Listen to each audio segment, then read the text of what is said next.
Hello, hello, hello, hello, hello, hello. Welcome. Good afternoon, good morning, good evening, and welcome. I am. Ah, darn it! Ross is back. What a, I was hoping to introduce a chair. I was gonna say, what a way to make an entrance, though. Yeah.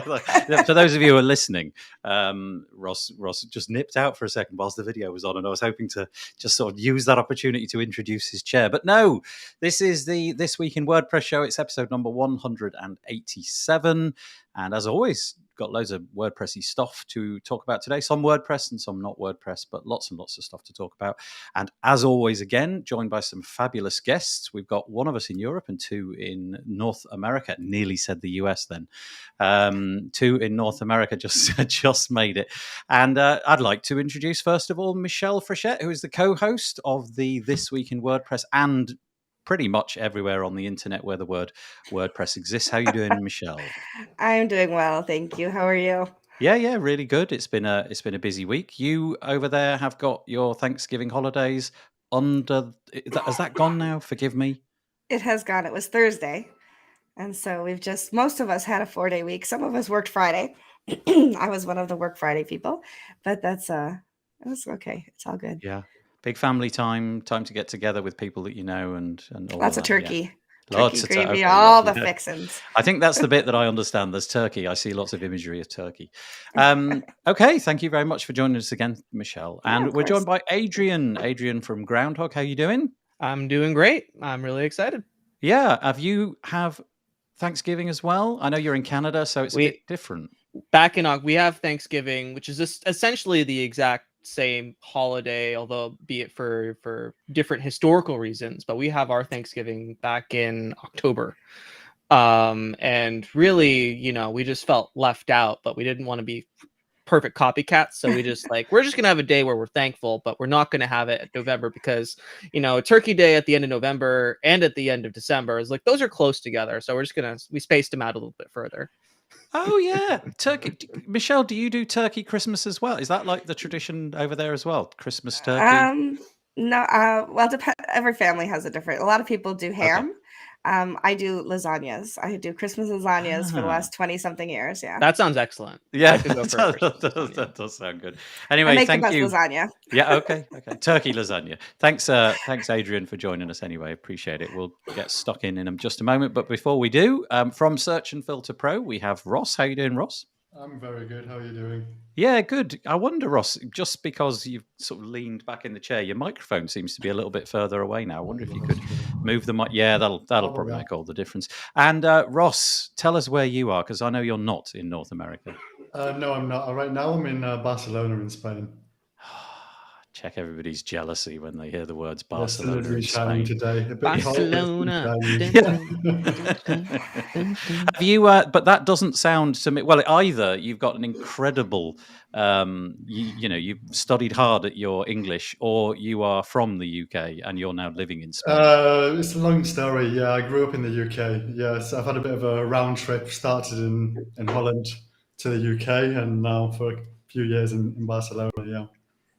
Well, thank you very much for joining us. It's Ross's first time on this podcast. I can't remember, Adrian, if you've been on this particular show, but you've definitely been on. Yeah, I have been on your show, but not on this show. Okay, great. So, well, anyway, welcome. Hopefully you'll come back to join us. Just a couple of things to say before we get started. If you are wanting to make a comment, we'd love that. A few people have already done that. And you're in Facebook, the Facebook group, you'll need to go to chat.restream.io/FB, the ever memorable URL, chat.restream.io/FB. That allows us to see your avatar and your name. Otherwise, you come across as, anonymized user or something like that. A clue, your way around that is to just write your name. If you don't want to do that, you can just write your name at the beginning of the comment. And if you've got any questions, just drop them into the chat. And hopefully all the chats get amalgamated through the mystery of how Restream works. I don't really know. But there we go. The other thing to say is that we got a few people saying hello. Hello, Maya. Maya says hello, everybody. She's based in Europe. We've got Trevor. Hello, Trevor. I don't recognise your name. Trevor might be a friend of mine. Oh, nice. Getting very bad mic repeating delay, like echoes. Okay. All I would say, Trevor, is refresh the browser, unless it's one person in particular, in which case drop us a comment and we'll see what we can do. Leslie, all the way over in Singapore. Hello, everybody. Lots of friends on this live stream today. Made me excited to tune in. Leslie, of course, is Newsletter Glue. She does Newsletter Glue. And Chris says, hi, all. And hi, Chris. And Rick, hello, guys. Do I need to reauthorize anything? No, we can see you. You're all sorted. It's working fine and dandy. Okay, anyway, we're not here to talk about Thanksgiving. Actually, we are. We'll do that later. But let's just start with a few bits and pieces today. This is our webpage. If you want to see any of the content that we produce, we've got episode number 256 of the podcast. I did an episode this week with Toddy Jones from Copy Flight. Anyway, there's that.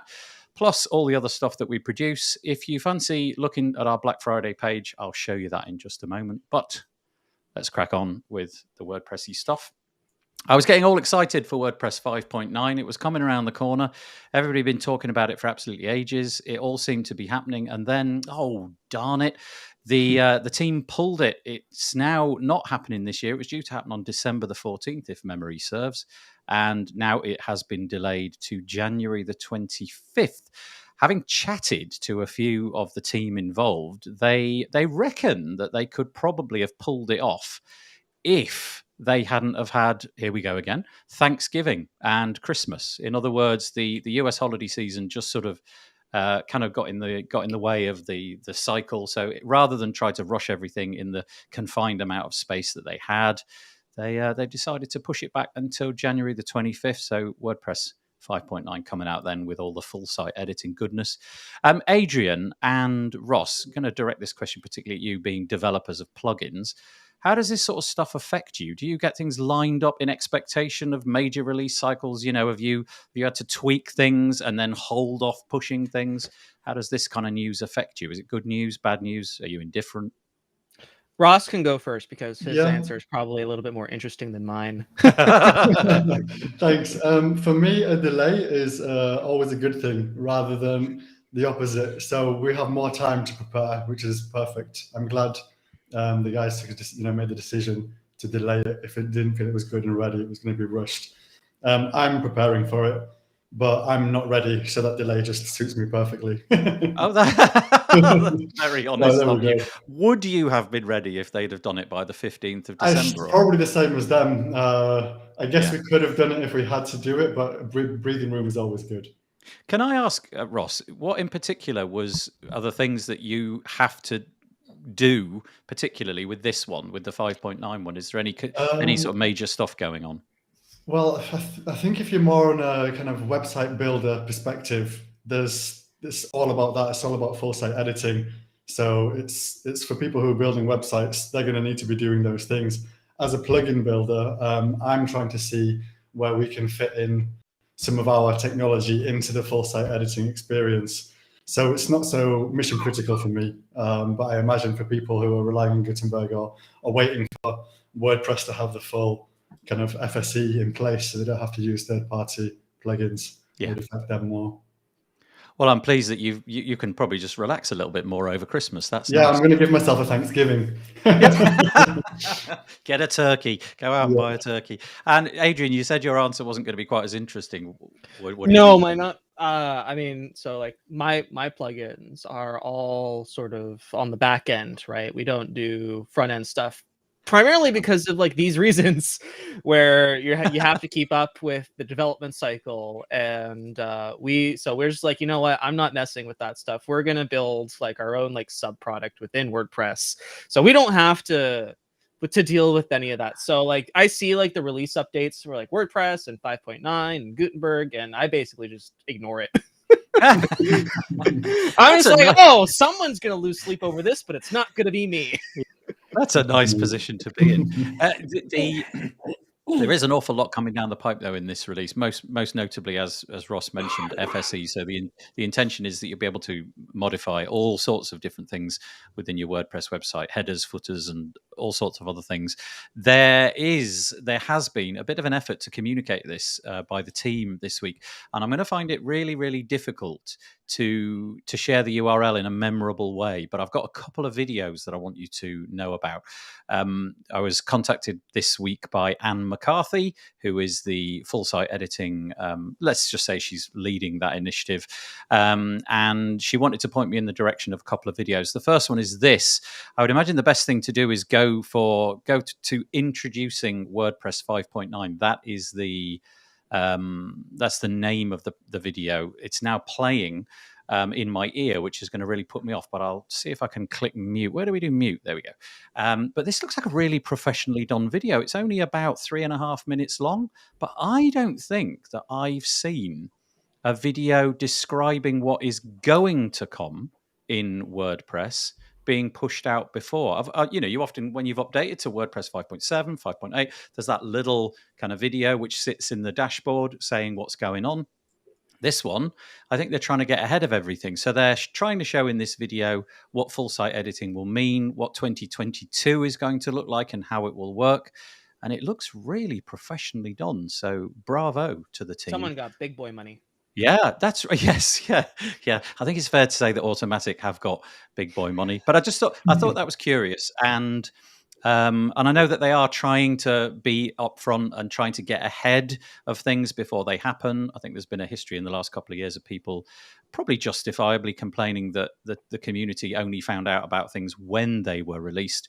So you can see it on the screen if you're watching live. There's just it's like a tutorial. How do different things work inside of 5.9, which is quite nice. And then just to take it a little bit further, again, you'll have to search for it. The video is called Exploring WordPress 5.9 Blocks, Theme Flows, Styling Patterns, Explorer, and More.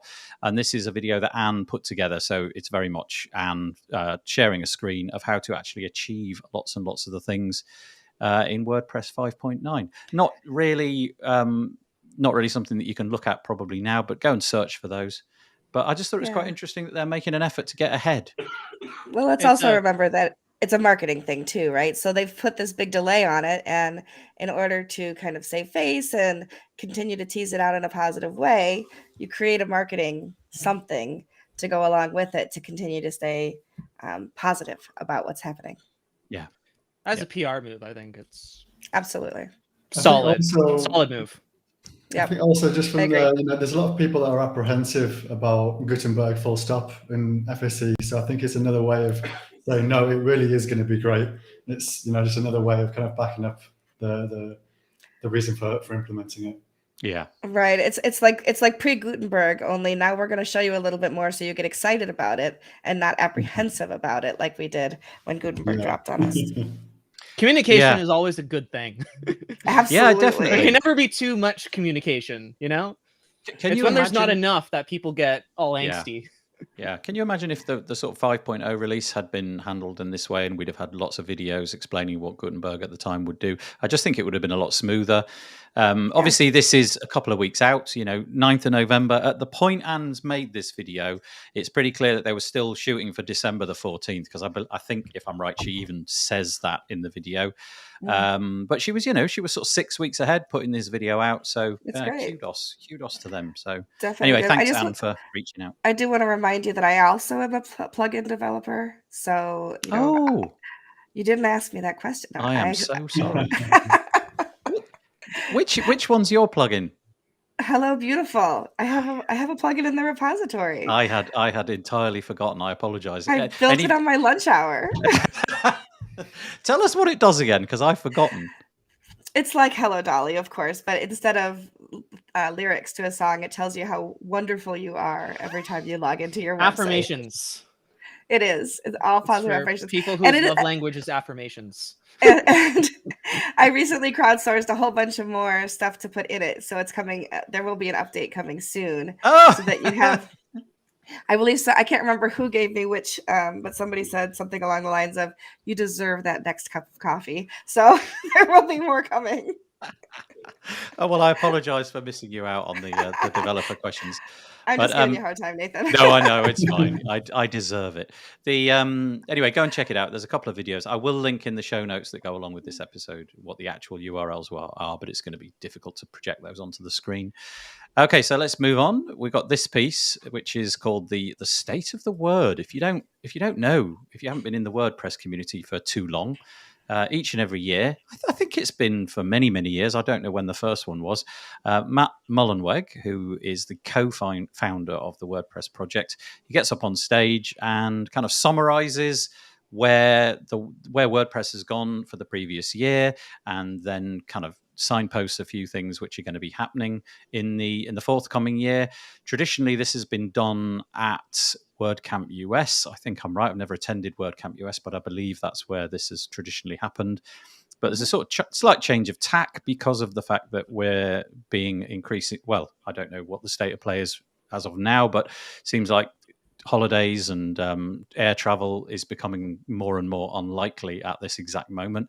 So it's been earmarked to go live from New York. Now, I haven't read this story particularly closely. I think, Michelle, you seem to know more about this. Are they like hiring a venue or something and then live streaming it from there with like a limited select audience or something? Right. So it is coming from their offices in New York City, which somebody told me might actually be a penthouse that somebody we know might be living in as well when they're in New York City. I don't know the answer to that for sure, but they did send out some specific invitations. And they also have open a number of spots that you can apply to attend in person. And so some of us have been invited, and some people can opt in to a lottery to be selected, which I think might even be happening today. I don't recall. It might be on that post that you're on right now. Yeah, so I'm going to be there. I'll be there live. I'll be there watching. You mean to say you made the cut? You got the invite? I did. Oh, that's so nice. How was this communicated to you? Did it come in like a golden envelope, much like Willy Wonka would have? With a pair of headphones. That's right, with a free pair of headphones. The horse and carriage pulled up outside. The footman came to the door. It was an email. But on a serious note, are you a little bit chuffed with that? I think that's really nice. I am super excited. Yeah. So, of course, started asking other people, did you get invited? And I know a handful of people that will be there with me. We're all staying in the same hotel so that we can be helpful to one another and, do dinners and things like that. So I'll be going out on Monday and returning on Wednesday. And the event happens on Tuesday. That's so nice. And so you're heading off to New York. The rest of us, though, can watch it because it's being live streamed. Yes. And this is a curious thing. I don't know if this is something that anybody would be interested in, but obviously if you're not going to be live like Michelle is, then you may just want to kind of collaborate and watch it with other people. There's a post on WordPress.org entitled "Watch State of the Word at a WordPress Party with Your WordPress Friends." And they're encouraging people to kind of create WordPress meetups and this kind of thing. I don't know if it's the kind of thing I'll be doing. I know that a lot of people are really kind of wedded to watching this live and just want to do that. I'm guessing, Michelle, you won't be watching it on Twitter if you're there in person. That's correct. What about you guys? Adrian, Ross, does these kind of community events excite you at all, or is it just, nah, I'll watch it when it's all over? I prefer to catch the WP Tavern breakdown, right? They do like the whole, it's like, here's what matters. Here's what you're going to need to know. Like, here are the bits that people are arguing about. And here's the bits that everybody's excited about. And here's the bits that everybody wishes would regress to like 2013. So I plan to read that article. And I don't really do the whole community stuff. I should do more, but I don't. That's all right. We'll have since I'll be there, Corey Miller will be there. We'll have something on Post Status as well, so you can see different opinions. Did Corey get an invite? That's Corey for you. Well, I mean, actually, Corey got a personal invite because he had a meeting with Matt face to face the week before. Oh, I saw that. So. Yeah, I saw that. Yeah, I saw that. So his invite was more along the lines of the footman pulled up than mine was. You should come to this, rubbing shoulders. It's like, yes, exactly. Hey, listen, of course. Networking has its benefits. I'm Absolutely. guessing that Post Status will be treating this with a fair degree of, respect and authority and pushing out a lot of content around it. Obviously, they do loads of news content. They produce their weekly newsletter, which is just enormously impressive. I don't even know how you guys find the time to do that, but there'll be some kind of summary roundup like WP Tavern does. As Adrian said, there'll be something like that in Post Status as well, right? Oh, I'll make sure there is, because if I have to write it, I will. I have admin access to the site, so it should be a lot of fun, and we'll definitely be writing about it afterwards and our experiences around being there. It should be a good event. Nice. Any thoughts from you, Ross? Would you? I mean, even if you were living in New York, would you kind of wish to attend this kind of stuff? Well, because it's so exclusive, I would absolutely attend. But aside from that, maybe I wouldn't. But in terms of the broadcast, I don't normally plan. I plan my time first, and then I find out about all these broadcasts. And I'm usually already busy or doing something else, so I just know that I can pick up the like you guys say, the takeaways from it the next day and post Davis or whatever. Yeah. I guess though, for you three plugin developers, the fact that there's going to be some retrospective stuff, but also staring into the future, a lot of that could be of real interest to you, and would be good to know if there's any blue sky thinking or something as yet unannounced. Just a couple of comments come in. The Maya again says she loves how Anne communicates. This is going back to the previous piece, and is helping to prepare the community. And Matt Cromwell has arrived to just to make you feel better there. Hi, Matt. She says he's just here to make Michelle blush. So, okay, keep it coming, Matt. We'll see how red each of us can become during the course of this episode. Right, okay, next piece coming up is... So we've done the state of the word. We've done the old WordPress parties. Now, I confess, Michelle, this one is definitely going straight over to you, because I don't know almost anything about it. But Big Orange Heart, we know, is a fabulous organization working to help, remote workers have a better lifestyle and a quality of life, and to help them in all sorts of ways. And this Giving Tuesday, which I'm thinking is tomorrow. It is tomorrow. A slight adaptation to State of the Word. You're doing the State of the Heart with you, with Dan, with... Now, when it says Hero Press, I'm guessing that's Topher and Kate, or is it one or the other? It should be both, yes. Both. And I'm sad to say that I don't know who my sweet Kate... Oh, is that Kate? It's Kate DeRoja, yes. Okay, so it is both of those. Yeah, that's perfect. What is it? What's going on? So we're going to do live Twitter Spaces tomorrow at 7 p.m. UK, 2 p.m. Eastern time here in the US. And it's going to be an opportunity for us to just kind of talk about what's happened with over the last year and or so. Or we've never done one, so I guess it'll be from the beginning of time until tomorrow, and then what the future looks like for Big Orange Heart. And I've been after Dan to do a State of the Heart for a while, and I always want him to do it during one of our WordFests when he's up to his ears in everything that happens with WordFest. And so this made more sense. We're going to do it tomorrow, which is, as you said, Giving Tuesday. And our goal for tomorrow is to try to raise $1,000 during Giving Tuesday for Big Orange Heart. So if you are somebody who would like to donate and contribute towards the work that we do at Big Orange Heart, I am the president of the board. Dan is the founder. Kate and Topher both work. Kate works with us a lot on the marketing side of Big Orange Heart, and Topher is one of our volunteers. We are working really hard to try to continue the work that we do, which is to eliminate isolation and those feelings that come with that. When Did you're you say $1,000? $1,000. Just 1,000. That's what we're trying to raise in one day. Yes. Has that been historically difficult to achieve? It is, actually. We do get sometimes donations for, we have our sponsorships and things like that, but as the donations, those more trickle in than anything. But when I've done a birthday fundraiser and things like that, I've been able to raise over the course of a week or two. I don't know if you've all seen my Big Orange Heart tattoo that I have. I raised over $1,500. I said if I raised $1,000, I would get the tattoo, and raised $1,500 for the organization, and then went ahead and got the tattoo as a part to show my that I would keep my word basically and do that. So we're trying to raise $1,000 in a day. I would, of course, love to see that. I would love to see us triple or quadruple that even. But that's our goal, is to raise a modest $1,000 tomorrow. I still have to get the landing page up for that, but it doesn't even matter if it comes through our regular website page, our donation page, our landing page that we'll have for Giving Tuesday.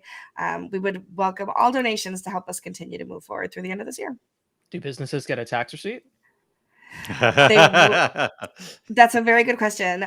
They will, right? So right now we are in the process, and you'll hear this on the State of the Heart tomorrow, but we're in the process of actually relocating the charity from centered in the UK to centered in the US, and we are in the final processes of completing the 501c3. So a pledge tomorrow would be the equivalent of a donation for us, and then once the 501c3 hits, then you can make the donation and it would be tax deductible. I think it is quite hard to raise money in all sorts of areas, not just this. My understanding in the UK is that it's more difficult than it ever has been for, we call them charities. I think you call them non-profits, don't you? It's more difficult at this time because of the rising cost of everything, and the fact that people are, there's concerns around how the world's going to play out in the next year or so. And I do know it is. There's a lot of money needed to make Big Orange Heart work. I do know the number, but I'm not 100% sure that number's in the public domain. But it's a lot of money, and certainly $1,000 wouldn't cut it. It's kind of more in the region of $1,000 a day that they need, really. But any donations would be welcome. If you want to go for something smaller, you can go to the WP Builds Awards page, where you can nominate yourself to win anything. I'll happily take your cash, and I will proclaim you the winner of whatever you want. $10 donated to Big Orange Heart. You can just win something. Quite a few people have gone on there. Jamie Marsland is the best WordPress tennis player. I am the least clean WordPress member of the WordPress community. That's the awarded myself that. But it's wpbuilds.com/awards, and tenner to Big Orange Heart gets you a guaranteed winning slot. Oh dear, you couldn't make it up, could you? It's very tongue in cheek, and you've already raised almost, I think it's at least $800 US dollars for us. So yeah, good grief. Okay. Yeah, so we're grateful for that, because 10 is the minimum, but several people have given over $10. So I did not know. Oh, well, that's very cool. That's great to know. Anyway, the Big Orange Heart thing is happening tomorrow over at Twitter. Their handle is @a Big Orange Heart. You have to add the A at the beginning, and it's done on Twitter Spaces. And just before we started, you explained what Twitter Spaces were. As we know, my capabilities on Twitter are equivalent to that of a potato. I really don't know how to use Twitter. What is a space? It's just I don't know how to describe space. It's just a meeting. It's basically an online meeting, and it's anybody can watch it and listen to it and join into it, but it's like you've walked into a Jitsi room, but without the video, basically. So, but do you need a Twitter account to contribute and be a part of it? Absolutely, yes. You can't even watch it. You can listen without a Twitter account. Oh, okay. Yes. But in order to even participate, if you want to be able to speak, you have to do it on mobile, because as of right now, the desktop version doesn't work. To contribute, you can listen, you can partake that way, but you can only do it through your shitty cell phone mic. You can't do it. I have like a several $100 setup here, and I can't use that. I've never used it, so correct. It is only through phone at this point. Silly. That's a Twitter thing. If I would love to use my nice mic too, but unfortunately, it doesn't work that way. Going back to the whole charity raising money thing, we've got Matt, who knows a thing or two about raising money for WordPress causes. Michelle, correct me if I'm wrong. Is he the founder of GiveWP? He is one of the founders. Yes, there was more than one. One of the founders of GiveWP. He said, "Good questions, Adrian. Non-profits really work hard for every dollar earned. It's a different world than business." Yeah, yeah, right. But the marketing isn't different. No, the marketing is always the same. Yeah. Leslie says it's Twitter streams. Have I got that right? Yeah, Twitter streams Twitter are a bit like Spaces. audio. Twitter Spaces, audio only live streaming. I'm kind of intrigued by this now that I've learned about it, because obviously most of what I do is audio, and that'd be quite You need interesting. to join us tomorrow, and so that Yeah, you can yeah. See how it learn works. Yeah. And Matt says it's Zoom, but it's Twitter and it's mobile only. Yeah, I think the mobile only thing is weird. I'm going to write a strongly worded tweet to @Jack, and I'm sure it'll be sorted by 2028. I'm sure. Or something. Yeah. Okay, let's move on. We've got some more stuff to talk about here. The next piece is okay. We mentioned Thanksgiving at the beginning. You forgive me for my lack of understanding of Thanksgiving. I don't want to go into the history of why Thanksgiving happens particularly. I know that there is history and all of that, but that's not what I'm talking about. There's a couple of pieces that cropped up this week. There was probably many, many more that I didn't see, but I saw this one from Tom McFarlane called Happy Thanksgiving. You can find it over at tommcfarlane.com. It's on his blog. And then just shortly afterwards, we had a piece by Justin Tadlock over on the WP Tavern, which was called WordPress Blogging and Things We Are Thankful For. Tom's was just called Happy Thanksgiving. And I've never done anything like this on the show. We always just drone on about the WordPress news. And I thought it might be quite interesting because these pieces are just, well, they're kind of soul-searching pieces where you just go out and search for something that you're thankful for. Dare I ask the four of us what we're thankful for in the year 2021? Is anybody willing to contribute to that? Shall I go first? Definitely. Sure. Okay, I'll go first to set the tone. This has got nothing to do with WordPress, but I am really thankful that I can work at home. I suppose that is to do with WordPress, but that is one of the major things. During the last couple of years, a lot of friends of mine have really struggled because they've got to do commutes. There was all that time of uncertainty where just the mere standing on the train was honestly, they thought they were sort of rolling the dice each time they did that. And every time they spoke about that, I just sort of shrunk into a corner and said, no, I just work at home. It's my life is basically the same. And as they slowly became more used to things like Zoom, their lives became more like that. So I think that's the thing that I'm thankful for. But then marrying it up to WordPress, probably many of you will have the same thing. I am really, really thankful for the WordPress community, because a lot of my actual friends are now people who I met at WordCamps. And just a few days ago, well, not a few days, it was a couple of months ago now, I had a small holiday with a bunch of my WordPress mates. They came up here. It was Dan, who Michelle's just been talking about, Paul Lacey, Paul Smart, Giles, and Leo Mindell. They all came up to where I live, and we had a little holiday together. And that I haven't done anything like that since I was at university, which is years ago. And so I'm just really thankful for those things. So if anybody else has got the I don't know what the right word is here, got the willingness to join me in being thankful, go for it. I'll go next. Nice. And I'm just gonna do a little bit of a humble brag. So this year, my other half has been bugging me for 3 years, like, Adrian, we should go buy a house. We should go buy a house. We should go buy a house, like, before it's too late. Like, the market's going crazy. I live in Ontario, which is one of the hottest real estate markets on the face of the planet at the moment. Now there are places where are more expensive. You go to Chicago or Seattle or Silicon Valley, where like everything is totally out of reach. But in Toronto and like surrounding GT area, it's also quite expensive. It's 4x'd over the last 4 years, basically. A house that cost $100,000 maybe in 2010 is now $500,000, if not more. Yeah.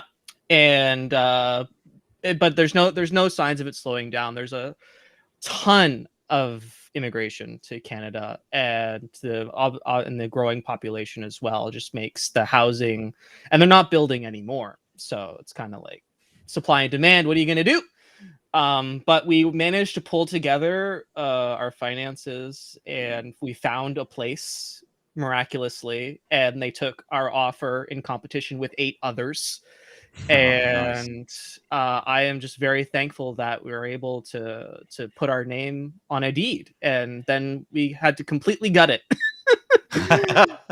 Found mold under the sink, and we had to rip walls out, and the floor had to go. And it's been I'm living, you can't see behind me, but I'm in my office in the basement now, and there's still boxes everywhere. We've been here for 4 months.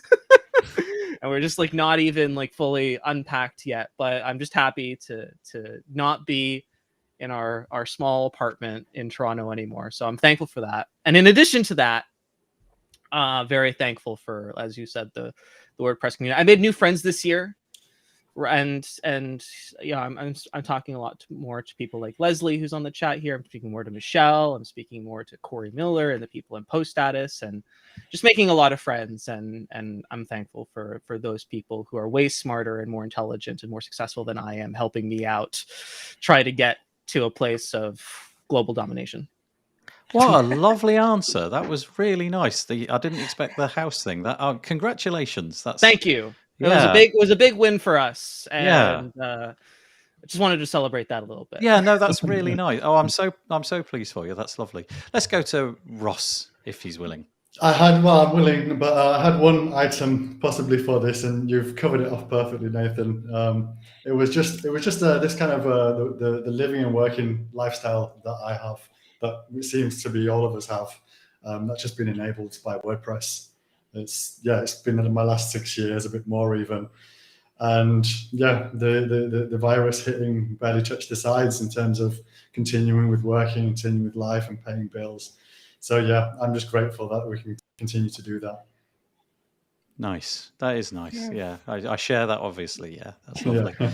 And Michelle, I know that you not only are you sort of probably going to give us something that you're thankful for, but you do a lot of things that make other people thankful, so I think I'll probably just add something in here. Thank you for all the enormous efforts that you put in. Thank you. Sometimes mentioned loud and clear on Twitter, and sometimes probably just going on in the background and just getting on with it and doing the work and being a good custodian of the community. So there you go. Thank you. And Thank you. What would your things be to share? So my daughter got married this year, and so as a parent, I think one of the things that makes you just the calmest and most confident about your child is knowing that they have a partner that they are, in love with, and that loves them, and that they can move forward together, and that she will always have him beside her to,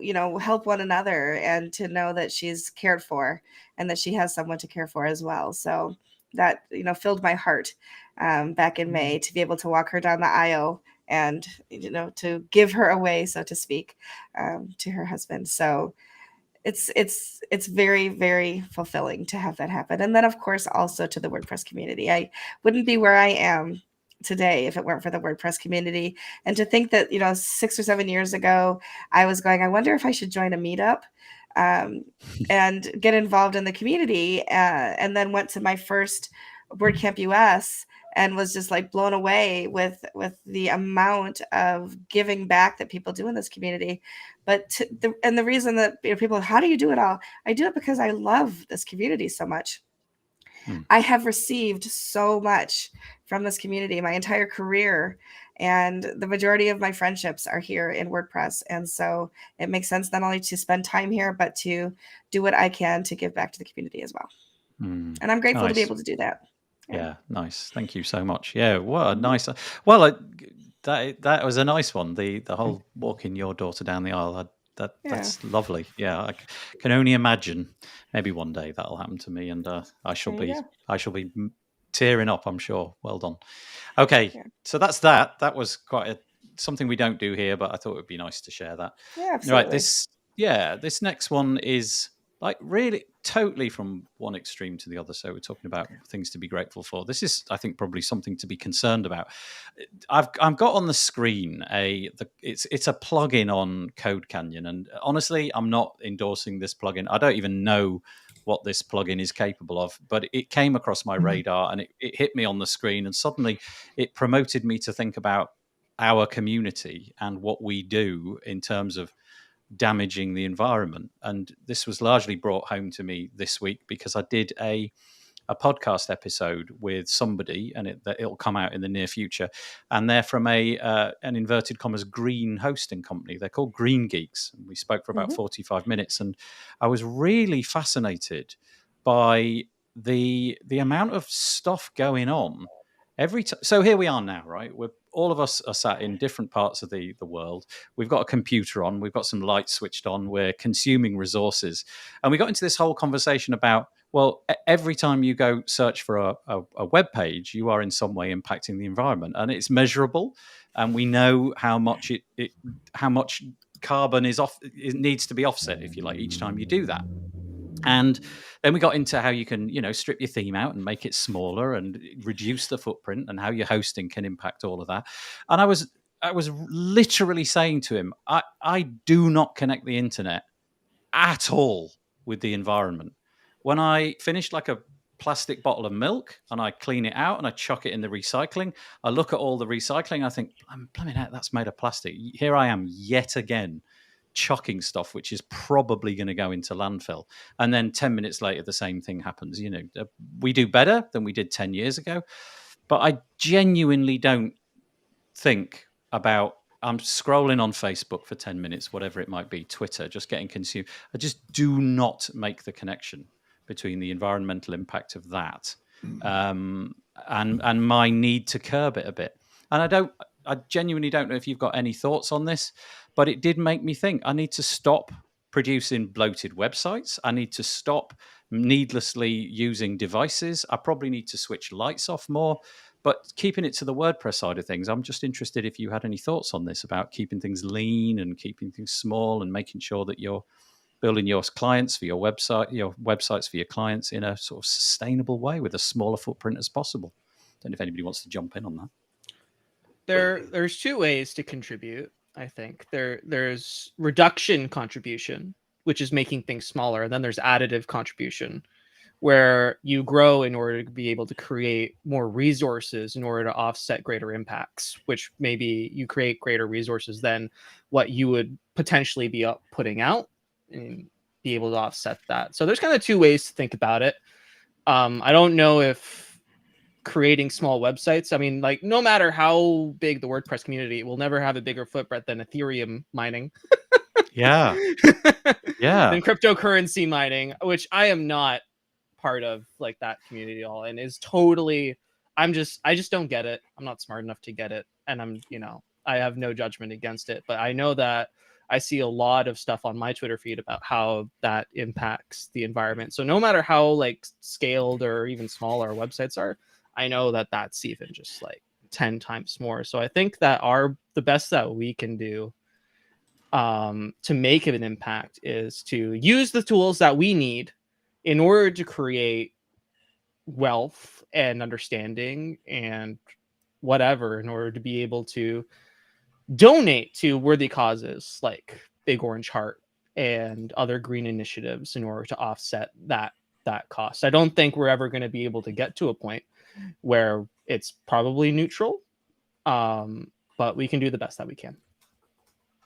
Yeah, thank you, Adrian. Ross or Michelle, anything on that? So I think it's an awful lot like we all have to do our part, of course, but we also have to remember that we have to hold the big companies to a higher standard as well. So, the Amazons of the world, what are they doing? Because they are driving, who's driving the biggest traffic, and how much are they using and wasting, and how much are we using and wasting just by, spending time perusing and that kind of thing on their sites. So while it's very important for us all to be very mindful of the impact that we have individually, we also have to remember to hold the big guys accountable for the use of resources that they have as well. And Ross, thank you, Michelle. Yeah, from my limited understanding, all I can see from like a developer's position or website builder's position is to do the things that would save energy, which is building efficient websites, using green hosting, and I guess using your devices, actually browsing sites and using applications and using up energy. Apart from that, unless there's kind of a global initiative, global standard, I feel like we don't feel we can make much impact, even if we all say we're going to do our best. I think it's, the big players, like you guys have said, are the ones that can really influence things, like the big hosting companies or the Amazons or whoever. TikTok, Facebook, Twitter. Yeah. Interesting. This comes off the green. This is the company that I was talking to, Green Geeks, the other day, and they were saying that that at the moment there are the internet creates 2% of the world's carbon emissions, according to this here. I mean, I can't vouch for whether this is true or not, but apparently the internet consumes as much carbon or produces as much carbon as the airline industry. And honestly, that kind of caught me up short. I was thinking, no, but airplanes are really stinky and smelly and they produce lots of exhaust horribleness. And I genuinely was taken up by that. And they reckon that in the next few years, it's going to sort of double and then double again as things become, as it becomes more and more ubiquitous to be switched onto the internet with different kinds of interfaces. Anyway, I just thought that was amazing. I don't know what my contribution is going to be to this, but I think that says more about the airline industry than it does about the internet. Interesting. Yeah. We need electric aeroplane. No, we don't need electric aeroplane. Don't know if I'd ever get on an electric aeroplane. Okay, total aside, nothing to do with WordPress or indeed the environment. Who here would get in a self-driving car without a steering wheel? As long as many people had tested it first, then no problem. Yeah, I'm not getting in there first. No, I don't think I'm getting in there. I just don't think I'm going to be getting in that car at any point soon. I just can't quite give over my... Go on the driveway or something like that. Yeah, like if it was literally to the end of my drive, I'd do that. It's about 8 meters. But I just can't imagine. I want to be in control of that moment where the cat walks out in front of the road and I veer left instead of veer right and make, that sort of stuff really terrifies Christopher me. Hughes is saying that he'd get in one. Oh, yeah. Hi. Sorry, Christopher. I've missed a few comments here, haven't I? Oh, check it. Is this true? Am I being trolled here? Breaking news. Jack is stepping down as Twitter CEO. Is that actually happening? And then somebody else, Larry, says that the Twitter stock has soared. I don't know if I'm being trolled here or not. I hope you are. Yeah, that's right. You just made it happen. And then Chris also says probably a good way to reduce the environmental footprint. Make this show monthly instead of weekly. I could do it annually, Chris, or just abandon it altogether, and we could probably save lots of the environment. Mia is saying. Perhaps installing private solar panels at home contribute. Yeah, we don't have solar's not really much of a thing in the UK. I wonder why. Because essentially the sun never materializes in the UK. Yeah, that's a good idea. And then Mia says that she would not enter a car due to bugs and updates. Yeah, I'm with you. Yeah, and Chris says he would trust a computer more than a human. Differing opinions. Yeah, I'm not there yet. I'm still wary about the electric technology in general. I live in Canada, and it's cold a lot of the year, and it snowed probably 5-6 centimeters last night. Wow! And the batteries, batteries are negatively impacted by the cold. And if you have an earlier model Tesla, people are taking screenshots. They have their fully charged Tesla. They leave and come back. It's 30%. Whoa! And it's really. The technology certainly has some in climates, northern climates. There's certainly some obstacles that have yet to be overcome for electric car owners. And there's still no overcoming the fact that you can go to a gas station, fill up in a minute, and you have 600-mile rains in negative 20 degree weather. I remember going to Canada for the first time. It was actually Quebec in February, so it was it was very cold in Quebec. Yeah, I was going to say it was about as cold as it gets. It was really cold I'd never experienced. And I remember seeing all the cars had a little electric plug dangling out the front. I don't know if that's still a thing. Block heaters. Every car seemed to have this little plug on a small cable at the front, and I was like, "What on earth?" And it's is that for the battery, just to stop the battery at night cooling down in that way? I believe so, and it's also a lot of cars have block heaters. So a block heater is basically an electric blanket that you put over the block, your engine block, to keep it from seizing, because the metal warps when it gets really, really, really cold. And I have a friend who lived in Sudbury, which is even further, which is northern Ontario, but kind of laterally higher than Quebec is. And he had a 1999 Jeep TJ Wrangler, older car and more susceptible. This was an iron block and an iron 6-cylinder, and he had to use an engine block because if he didn't, or an engine heating block, because if he didn't, he would go out at 8 in the morning to drive to the university up there, University of Sudbury, and it was just, you wouldn't even turn over because everything was just too cold. The oil would harden. Oil solidifies, yeah. And it wouldn't I threw a rod back in college, so we're talking almost 40 years now, but back in college, or 30 years, I threw a rod in my car. I went out and started it in the morning and ruined the engine because it was too cold to start my car. Yeah. What's a rod? Like a push rod. Like one of the like a piston rod. So you have your piston, then you got the rod, and then basically if the engine's too cold, some of the cylinders will turn, the other one will not, and it will snap the piston rod in half. And that's because metal gets brittle as it gets colder too. Yep. Yeah. Have you ever we've suddenly become the This Week in Cold Automotives, but just carrying this on for a moment. Have you ever looked at a map, and if you look, you know where the Hudson Bay is in Canada? I'm familiar with where. Yeah, if you go from the south of the Hudson Bay, go directly east, you hit the southern part of Great Britain. So all of the UK is north of pretty much every single bit where the Canadians live. But we have this lovely thing called the Gulf Stream, which stops us all getting incredibly cold. And let's we get what are called polar vortexes, where the cold air and weather patterns from the Arctic Circle come down to where I live. I'm right across the lake from you, so yeah, we get them too. Whatever you're having in Toronto, I'm pretty much getting in Rochester as well. Yeah. And it got down to a few years ago, we had the Great Ice Storm, where just everything froze, and basically society went chaotic for a solid week as just everything broke down and martial law was instituted. I mean, that's a little bit of an exaggeration, but it was cold, man. It's cold. Ross, I'm sorry about this. This is not a typical episode. We've totally gone off-piste. There we go. But it's fun. I love all this stuff. Anyway, this was all prompted by a conversation about thinking about what you can do to reduce your footprint. Mm-hmm. I would love to think that it will have an impact when that episode comes out sometime next year. Hopefully listen to it and see. But just curious as to how we're ever going to make the connection with what these little electrical devices are doing, which are so benign and so lovely. And my computer is nothing but good. I'm patting it now, but it's using up the Earth's resources. So we've got to figure something out. Jack Lennox from Automatic has a 7K website, which might be worth looking at.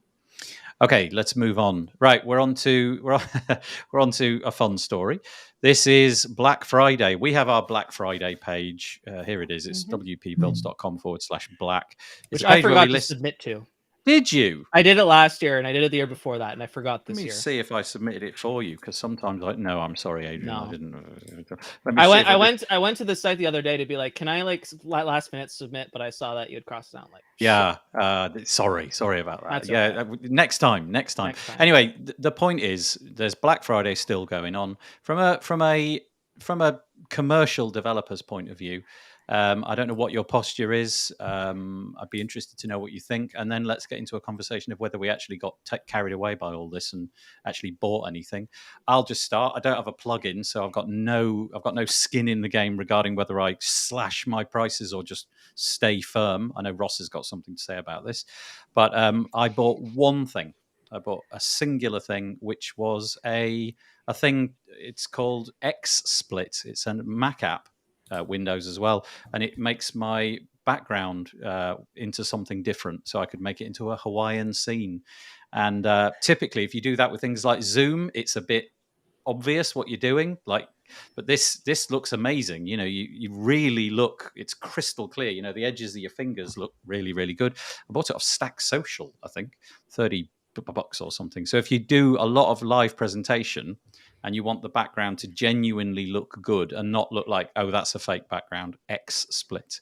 is dead good. It's called I saw the VCam. test earlier. It was not bad. Yeah, it really works. So all I'm ever going to do with it is just blur this background so that you don't have to put The up with this whiteboard. yeah, that's right. This is every week my son. Nobody knows this. Every week my son comes in and writes something incendiary on this board, and every week I have to erase it just before the show. And so if I could blur that out, I don't have to go through the hoops of getting sued by whatever my son writes there. But that was my thing. So let's go around the table. Let's start with Michelle. Did you buy anything? Did you, have you got any insight? I did not buy a thing, but I did post a lot about the Stellar sales that are going on for Black Friday, Cyber Monday. Some of them extend to today. Give is through Giving Tuesday tomorrow. So if you are interested, there is a landing page that I've created. So if you go to stellarwp.com/Black Friday, you will find all of the sales, but they are also all listed on your site, Nathan, as you know, because you saw them all come in the other day while I was entering. That's right. You were talking to me, and in they came one at a time. Yeah. There's quite a lot of them. So the whole suite got a reduction across the board, right? Yes, depending on which you're looking at, they're all different because all of our GMs, run their products as though they're still independent companies, but they are under the Liquid Web brand and they're under the Stellar WP branding. So okay. They're all in there, yeah. Yep, thank you. Let's go to Adrian next. I didn't buy anything. I bought a couple things last year, but I didn't buy anything this year aside doing from some very inexpensive Christmas shopping. Because now's a great time to get the gifts because everything's on sale. I wish I had the foresight like that. Every year when it's all over, I go, darn, I should have bought all the things during Black Friday, but I'm just not that organized. But you are. Oh, I did that. I didn't. Oh, I didn't do software. Oh yeah, I bought myself a new Apple Watch. I bought myself. You meant for other people. I had to replace my Apple Pencil because I lost it. A brand new Apple Pencil, and I lost my pencil, but I bought a new one of those. Does it not have like a Find My Apple Pencil setting? It does not. Oh, that's rubbish. I was and all I can imagine is it fell in the trash because I couldn't find it anywhere. Anyway, I did purchase another one, and I did all my Christmas shopping on Friday, so I'm done as soon as that starts to come in this week. Yeah, that's same boat. Christmas shopping. I didn't do a whole lot of shopping within the actual WordPress plugin economy or theme economy. I have pretty much everything that I need, and I bought a few things last year just for the sake of supporting people and that, but I already have those licenses and I'm paying the renewal fees already. So there wasn't a whole ton, and I'm not super big on all the AppSumo stuff that a lot of people are. Like some people just go collect licenses like their Pokemon cards. And power to you, like that. It's just fun to have licenses. They like collect them, like like their badges of on, like Boy Scout badges or something like that. Cub Scouts. Yeah, I used to be guilty of that. WordCamp name badges. Yeah, I used to be guilty of just consuming AppSumo licenses, and then I just realized I was literally squandering money for exactly what you said. It just sat on a shelf. But I had this sort of idea that vaguely at some point in the future, this great idea would come upon me, which I hadn't even got an inkling of yet, and it would come in useful. I need 1,000 seats for this plugin that I'm never, ever going to use. But, so well done for getting all your Christmas shopping. Darn it, I really wish I was that organized. Ross. Oh, no, first of all, Adrian, tell us about Groundhog. Do you slash the prices? Do you get involved in any of this? We do a sale, and we do a real sale. We drop our prices are normally multiples of 10. So we have a $40 plan, an $80 plan, a $30 plan, a $20 plan, and we do all those at 20% off, which brings them down to really nice round numbers. So 480 becomes 360, 360 becomes 270 or something, or I don't know what it becomes. Something with a zero on the end. Something with a zero. It's a really nice round number. So they all come down. And but if we're going to talk about the marketing side of Black Friday and just like discounting in general, we can get into like the psychology of that, and that's something that I actually really enjoy. So if we want to dive into that, I would, because one of the things that I always think about. So Stellar, who Michelle was talking about, they've across the board decided to do it. Groundhog, obviously your product, you've decided to do it.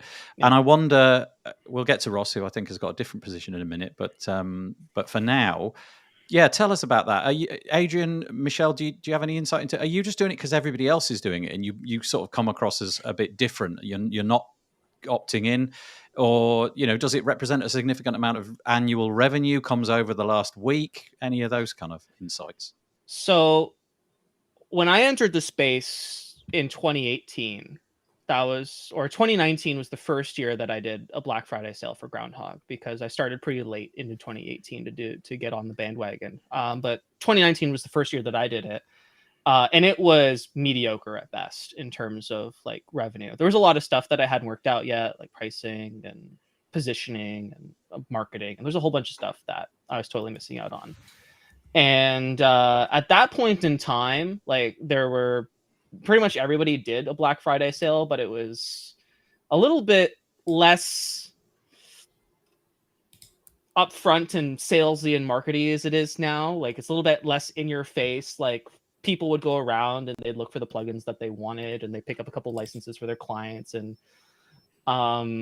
everybody would kind of have like either was out like the longest time pan with like maybe 2 weeks, like the week before Black Friday and then the week of Black Friday, right? And then the next year it extended out like another week, and then the next year, this year, basically people were offering Black Friday discounts since October. Yeah, is really what it felt like. And so as a result, I think that the overall impact of Black Friday sales for this year is less significant to my company than it was last year. Last year, Black Friday sales made up the majority, like by far, like a 5x return. This year was more like of a 2x. And I think the reason for that is probably because of people just being overstimulated with the amount of choice and the sales. And a lot of people, I mean, I sold a ton of a special license, a 3-year license. So you can go like sign up for like hosting plans, and if you sign up for like 3 years, you get like this epic deal. And I basically did the same thing. Basically, if buy 2 years up front, you get a 3rd year free. And I'd actually run that deal this year as well. But I sold a ton of those last year. So those people aren't renewing or aren't buying again, right, or aren't doing that again this year. So all of those renewals are basically pushed out 3 years, which is fine. And it's a great way to get customer lock-in. And I think a lot of people bought lifetime deals, and a lot of people bought deals like that last year. And overall, people are just less incentivized to spend money on WordPress products. And I don't know if anybody else kind of also experienced that. That's at least what I experienced. But yeah, I hope that's kind of just that was my experience share. Yeah, no, that's good. It's interesting that you made it work, and you've got a long-term view on it as well. You obviously realize that deals that you did in the past were beneficial then, and they may not come back and offer that same benefit for a few more times, but you've got the sort of lock-in. Not at least for 3 years. Yeah, right? that's right. That's people who offer lifetime deals, right? That presents a super huge like spike to revenue day of, and probably for like the rest of that year. But the next year, like that money's not coming back.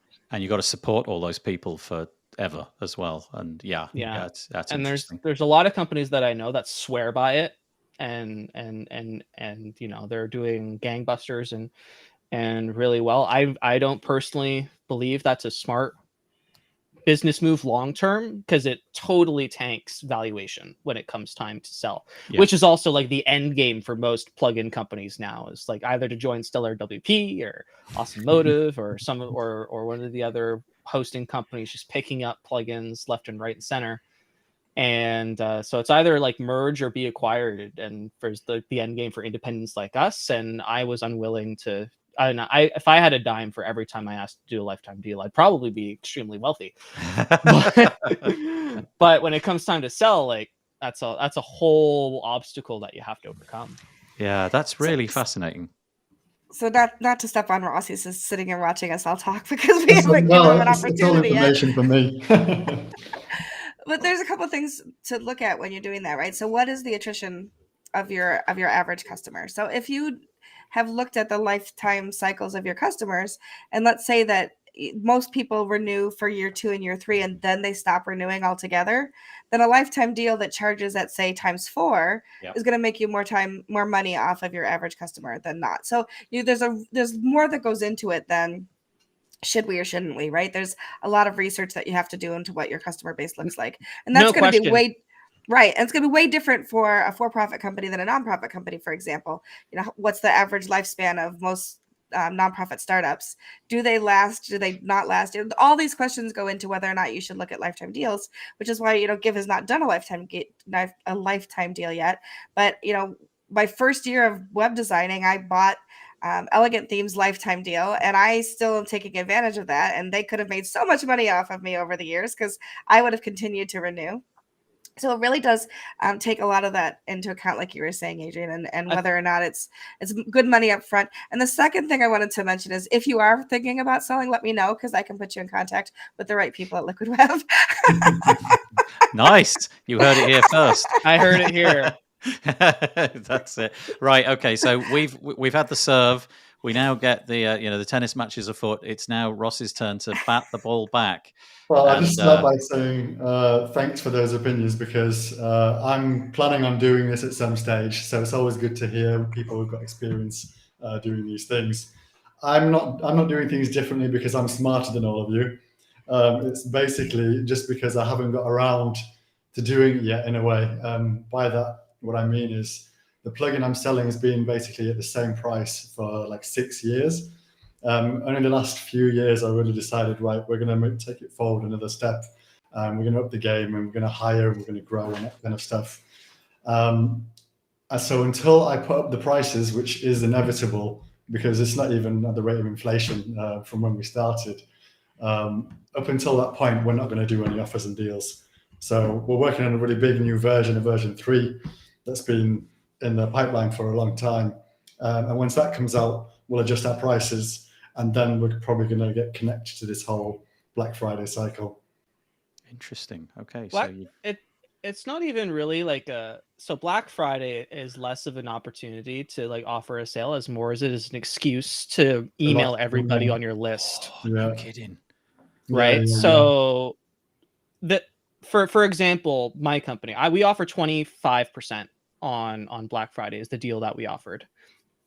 And the rest of the year, we make it brain dead easy to get 15% off. Like, you can, at any point, do we never offer anybody who asks for it a discount. There's like 17 forms that you could submit on our website to get a discount for 15% off. And on our checkout page, if you put in like save 15 into our discount code thing, which everybody tries because like you might get lucky, like we'll automatically give you a valid discount code, even if you input something that doesn't exist. We'll give you 15% just for the sake of trying. That's awesome. And people think like, yeah, I beat the system, right? And like, so we bake it into the margin. Like that's just what you do as a software company is you bake whatever you can offer into the margin so that you can still be profitable if someone uses it, right? If you're saying about my margins, I need to fluff them up a bit so I can bake it in. Exactly, because people ask for codes, and if you're giving everybody a discount, but it's not baked in the margin, you're losing money, and that's not good, right? You have to make money in order to be a business, in order to write code, in order to support the people that you're hiring, in order to do the sports for the people who use the plugin, right? That's how it works. So we bake it into the margins, and 25% off is a little bit more than we usually offer, but it still is well within, our comfortable range. And really it's more of an excuse to just like get those people who've been on our list since February over the edge, and an excuse to just blast an email every single day about Black Friday because people expect it. And people are comfortable with receiving that messaging during this period of time versus maybe any other point of the year where they basically write back and complain. It's like, hey, you're emailing me too much. Yeah. Right. But they're bombarded by all of these different companies. And it's like, oh, it's okay now. I for obvious reasons, I sign up to literally every WordPress company that I come up against. I sign up to their email newsletter, and most of the year that leads to a trickle of things. There's a product update, or we've been acquired, or whatever. There's a handful of things coming in. This last couple of weeks was a real illustration, like no other year, of how unbelievably intense it is. Because yesterday, when I went to sleep, I had 48 emails in my inbox. I woke up this morning and there were 300 and something emails in my inbox, and almost every single one of them, there's like 2 or 3 in there that are ones that I want to read. Everybody was announcing today that, the final day of the deal. And I thought, boy, if there's anybody like me, I'm just absolutely out on the floor, unable to process that amount, and so that's interesting, carving your way through that noise and getting to your customers. And it's at more this time of difficult year than is ever. so hard. It's very hard. And I think the fact that there's just so much stuff to sort through, Yep. that really the only way that it works is if someone is already at a very high stage of product buyer awareness, right? Yeah. Or like Yeah. purchasing awareness level. Like if someone is already like, I've been waiting for this to go on sale for like 6 months, and those people exist, those people are out there, and those people are going to buy. But for someone who's like at a very like lower level, who's maybe only like problem aware and not necessarily product or solution aware, that it's gonna be such a more difficult time this year than any other year to really kind of get them over the fence, unless you have like the best sort of like onboarding content strategy on the face of planet Earth. I probably don't have that, but if you do, then yeah. No, you know what? That's really curious, because your eye is drawn to the one product and you don't delete it. I was just going delete with the tiniest of glance as to who it was from. But the one or two that I was actually interested in, haven't bought anything, as I say, but they missed it. And so you're right. I think that's true. They made the cut. This is Chris Hughes. He's saying, you should try the code test 100 on the Groundhog website. Adrian site. see if that works. I doubt it. But Chris Hughes, every year for the last few years, we've had Chris Hughes on this episode where we talk about Black Friday, and Chris spends a prodigious amount. It's it's probably the equivalent of a small United States state on Black Friday deals.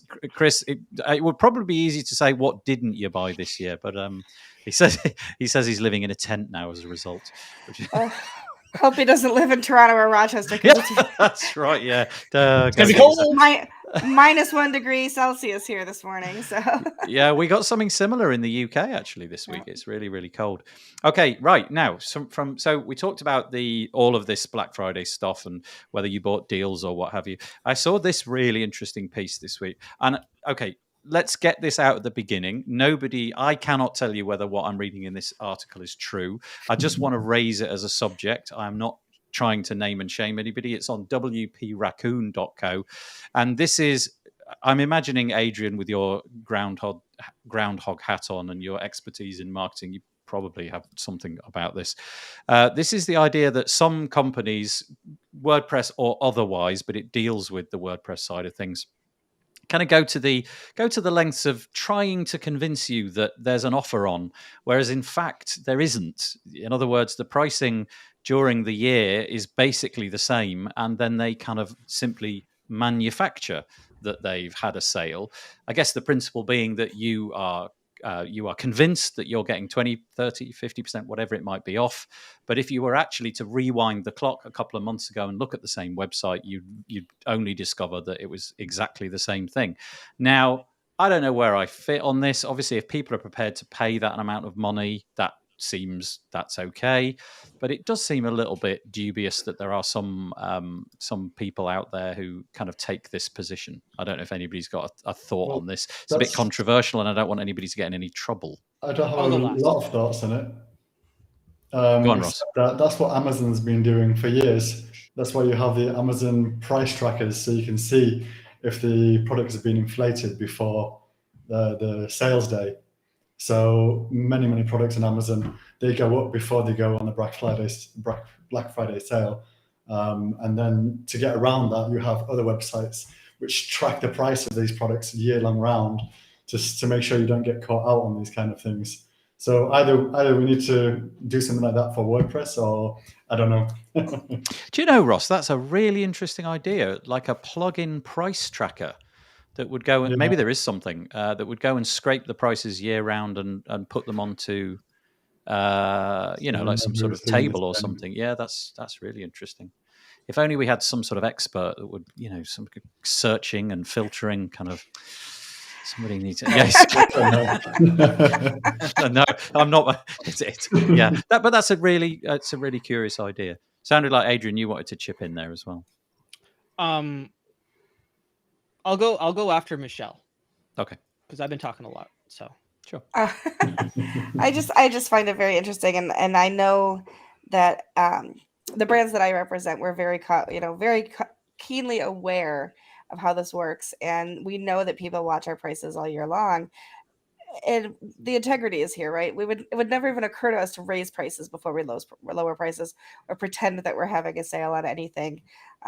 When you see our Black Friday, Cyber Monday sales, you're actually getting a really good deal that we're not offering any other point in the year. So I just think people are more savvy than a lot of companies think they are. And if you've been looking to buy something for a while, you've been watching the price and you know what's going on, and then if you're going to buy the competitor, if you're going to buy the product that you're looking for, and it's just have integrity. Everybody should have integrity, especially in this industry where we give away so much for free already anyway in their repository. Just have their integrity that you need to be able to continue to move forward and be somebody that people can trust and rely on. And the Wayback Machine is your best friend. It is. Yeah. Adrian. Every time you say Wayback Machine, I think of Mr. Peabody. That was a great film. I really enjoyed watching that with my kids. Yeah. Adrian.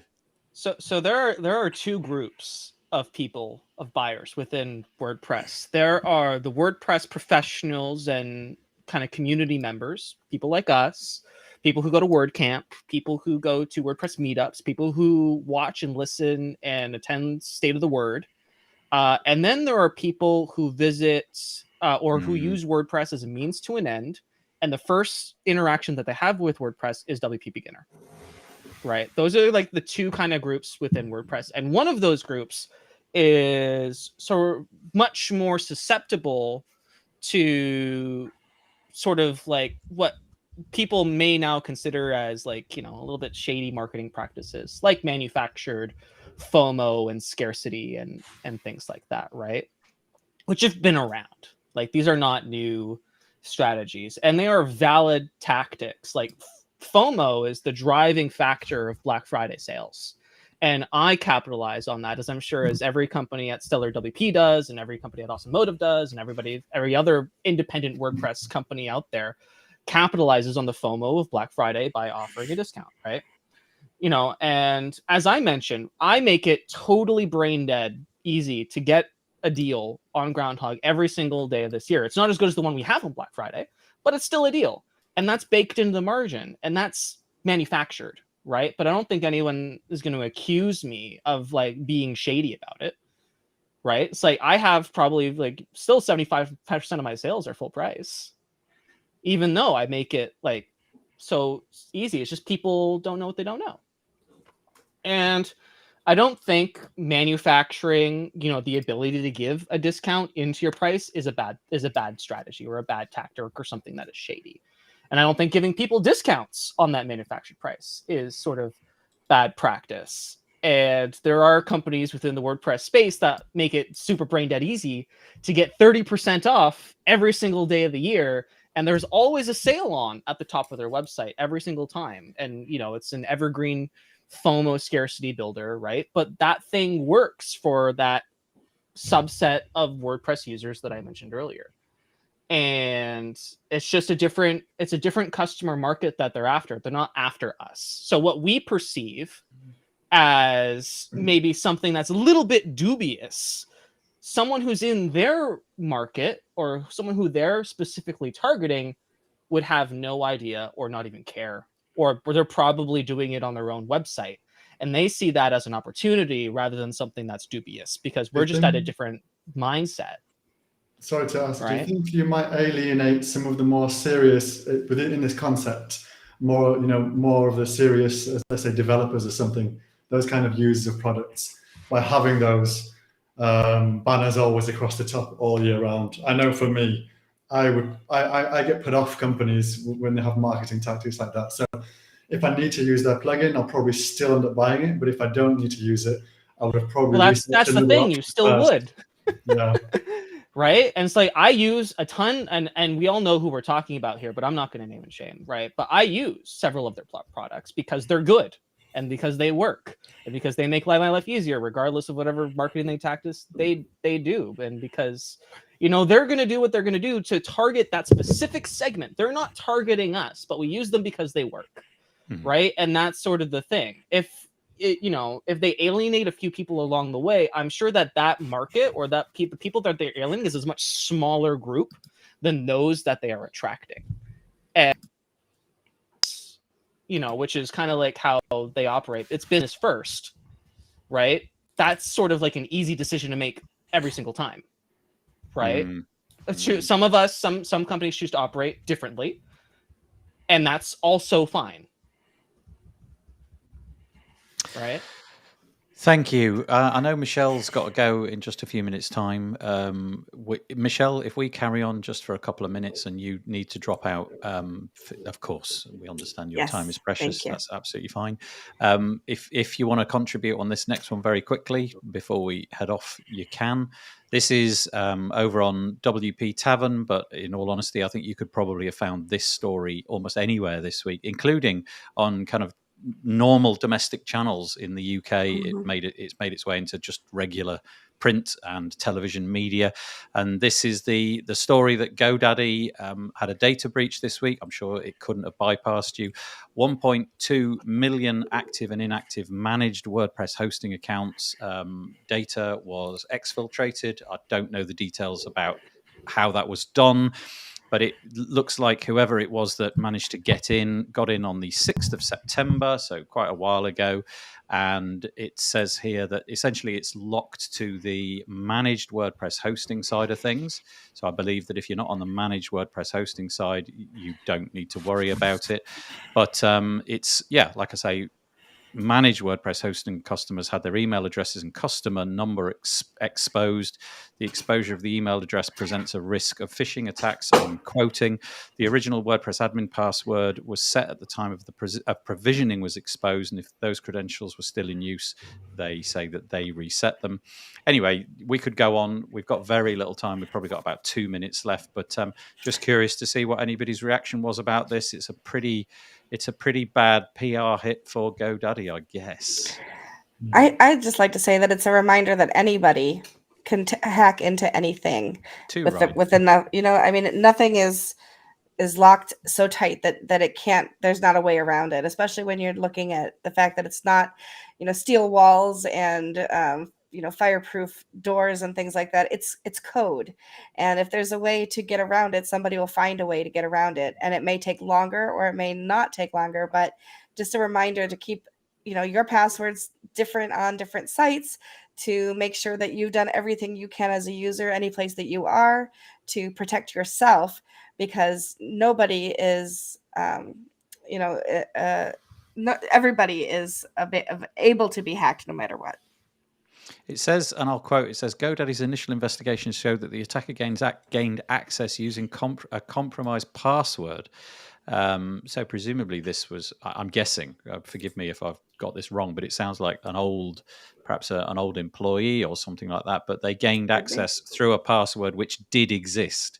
So that account at some point had existed. So that, I kind of guess, makes the attack slightly different as opposed to them just sort of rocking up and figuring out a back door. Which then says, don't put your password on a Post-it note and stick it underneath your keyboard, because don't make it admin 1 2 3 4 either. Exactly. Yeah, I heard. I listen to a security podcast each and every week, and that is the password of choice. Guess it used to be monkey 1 2 3, believe it or not, and now it is 1 2 3 4 5 6, or for a bit of variety, you can go 6 5 4 3 2 1. They're the most popular ones, and just because you can't be bothered to hit the 6 key, that's too much effort. The next one is 1 2 3 4 5. Following up from that is the word password. You can't make it up. Anyway, if you're a GoDaddy customer, I imagine that you've been reached out to by their support at this point. But yes, we are literally out of time. There probably was a whole boatload more to say about that. I'm going to I'm going to have to just wrap it up because I need to get everybody to wave. Could you all give us a wave at the same time? Because I used that. Yay, we've done it. Thank you so much. Right, quick thanks. Firstly, I'll say thanks to Michelle in case she needs to just sort of flee the scene. Thank you, Michelle, for joining us this My week, pleasure. co-host of the show. We'll have you back at some point very soon, Absolutely. I'm sure. And thank you, Adrian from Groundhog. Michelle, if you're going, that's fine. Do you want to just say a goodbye and give us your Twitter and all of that? Yep. So you can find me on Twitter at Michelle Ames, and all of my everything is at worksbymichelle.com. And go to at a Big Orange Heart tomorrow, and you'll find Michelle doing the Twitter Spaces thing for Big Orange Heart. Absolutely. Adrian, where can we find you?